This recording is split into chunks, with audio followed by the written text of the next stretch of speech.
আসসালামু আলাইকুম দর্শক, দেখুন এই যে এখানে জমি প্রস্তুত করা হচ্ছে। এই জমিটা মূলত প্রস্তুত করা হচ্ছে নতুন একটা ঘাস লাগাবে শহীদুল ভাই। সেই জন্য সে ইন্ডিয়া থেকে একটা জাত আনতেছে। তো জাতটার নাম আমাকে কথা না বলার জন্যই বলছে। তো সে আগে পরীক্ষামূলক চাষ করবে ইন্ডিয়া থেকে এনে, যদি ভালো ফলন হয় তখন সে আবার আপনাদের ভিডিওতে দেখাবে। তো নতুন জাতটার জন্য মূলত এখানে জমিটা প্রস্তুত করা হচ্ছে। আর পিছনে দেখতে পাচ্ছেন স্মার্ট নেপিয়ার ঘাস, যেটা তো সচরাচর দেখি আসছেন ইন্দোনেশিয়ান স্মার্ট নেপিয়ার ঘাস। তো এখানে মূলত সকল প্রজাতির ঘাস যাতে একটি চ্যানেল থেকে পান, সেই জন্যই মূলত আমরা বিভিন্ন জাতের ঘাস নিয়ে কাজ করছি। এখানে নতুন আরেকটি জাত রোপণ করা হবে। এটা একটা নিচু জমি।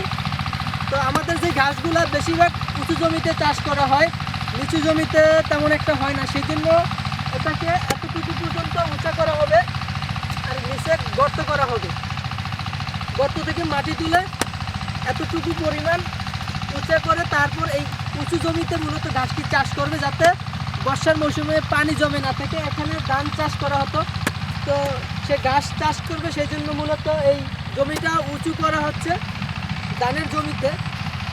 আর এটা যদি উঁচু না করে তাহলে নিচু জমির ঘাস, যেটা অজানা, German white hybrid, Bhutan hybrid, এই তিনটা মূলত চাষ করতে পারতো। কিন্তু নতুন যেই জাতটি সেটা উঁচু জমিতে চাষ করতে হয়, সেই বিধায় নিচু জমি থেকে মাটি কেটে উঁচু করে তেল আকারে তারপর চাষ করা হচ্ছে। যাদের উঁচু জমি নাই, অনেকের উঁচু জমি নাই সমস্যা, সেক্ষেত্রে কিন্তু আপনারা এই পদ্ধতিটি ফলো করতে পারেন। নিচ থেকে মাটি কেটে উপরে দিয়ে সেই জমিতে গাছ চাষ করবেন।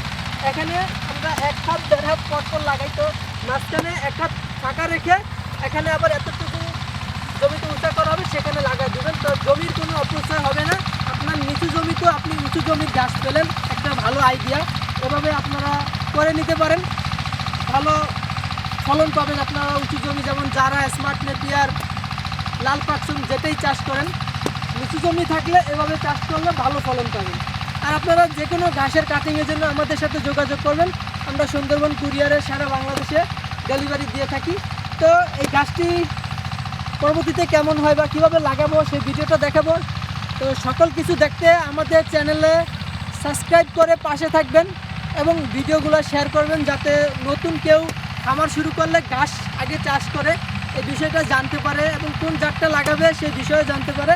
তো আজকে এ পর্যন্তই। ভালো থাকবেন, সুস্থ থাকবেন। আল্লাহ হাফেজ।